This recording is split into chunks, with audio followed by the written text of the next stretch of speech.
Hello everyone, welcome back to another trade update video. This is going to be my last trade update video because this is the last trade I have not touched on since the trade deadline, and this is one between the Calgary Flames and the Colorado Avalanche. We'll touch on the Kadri trade coming up right now.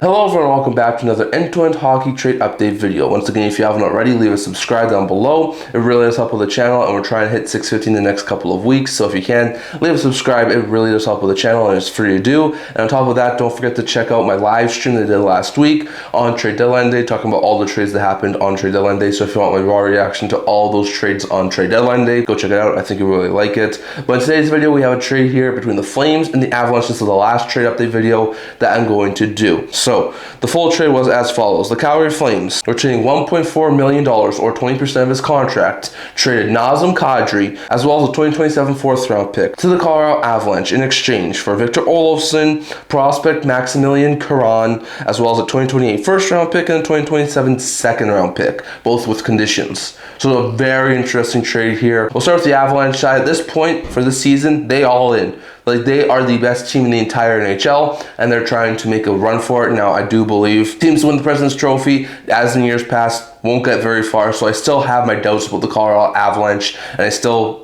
truly believe that the Minnesota Wild are going to come out of the Central Division, but this move does really improve the Colorado Avalanche. Sure, they move off of Olofsson, who was a pending UFA. They move off of Curran, who's an unsigned prospect. They move off a couple of future first and second round picks. Yeah, it does hurt their future a little bit, and they don't have very many picks going forward, but still, for this upcoming year, it's really good to get a fourth round pick in 27 draft. Not sure how good Calgary will be at that current point in time. Could be used as trade fodder, could be used in next year's draft, so that could be a very interesting aspect of this trade for the Colorado Avalanche. And they also got Kadri. Kadri, a couple of years back, helped the Colorado Avalanche win their Stanley Cup back in the 2022 season, and after that he left and signed with the Calgary Flames, so only spent a little bit of time with the Colorado Avalanche. He spent, I think, 2 or 3 years with the Avalanche after the Leafs traded him there. So he goes back to Colorado. He's got this year plus 3 more seasons left, with the retention involved at now only a $5.6 million AAV, which is not half bad at all. He's 35 years old. He's a center. So far this year, had 12 goals and 41 points in 61 games with the Calgary Flames.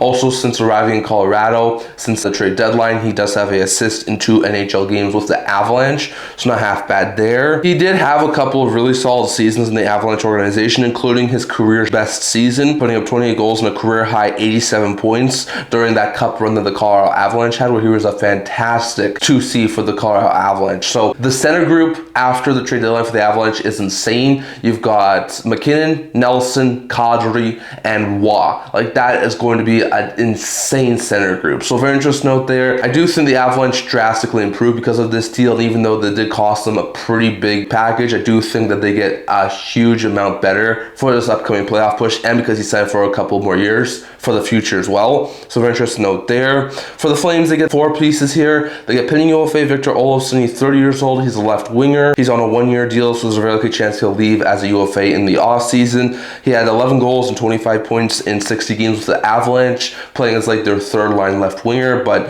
at this point they needed to free up some cap space, so they move him to Calgary. He so far has no points in 2 games with the Flames since this trade, so I could see it maybe working out and signing like a 1-year deal back with the Flames. I won't be too surprised either if he left as a free agent and tried to find a new role elsewhere, so very interesting note there. But the Flames get Olofsson. They also get Maximilian Curran, who's a center prospect, 19 years old. He was a 5th round pick back in the 2024 draft, currently playing in the WHL, where he has 14 goals and 41 points in 31 games. So after getting Castagna in the Uyghur trade, the Flames now have a couple of unsigned center prospects in their system, thanks to the Uyghur and Kadri trades, getting Curran as well as Castagna. So not a bad pickup here, and I do think getting some more centers who could eventually be like 2 3s on their team is not a bad pickup here for Calgary. So a really solid pickup here, getting Curran. And then they also get 2 picks in this deal. They get a 2028 first round pick that has some conditions on it that could make it slide down to a 2029 first round pick unconditional. So once again, the 2027 first round pick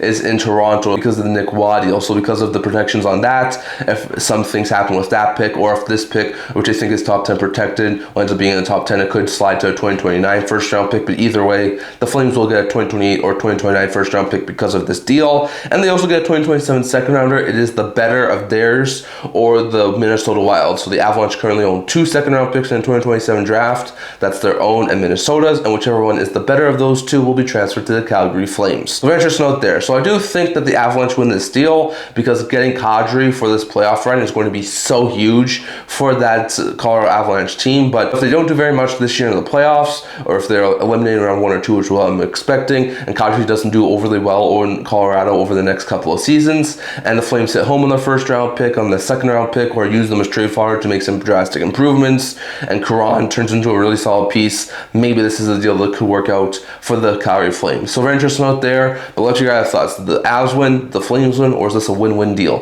That's all I'm going to talk about in this video. Once again, if you haven't already, subscribe down below. It really does help with the channel. We're on the road to 650 subscribers. It's free to do so. So if you can, leave a subscribe down below. And if you want my raw reaction to all of these trades, go check out my live stream that I did on Friday, talking about all the trades that happened on trade deadline day. But that's what we're talking about for today. Let your guys' thoughts on all this down in the comment section below. God bless y'all. I'll see y'all in the next one.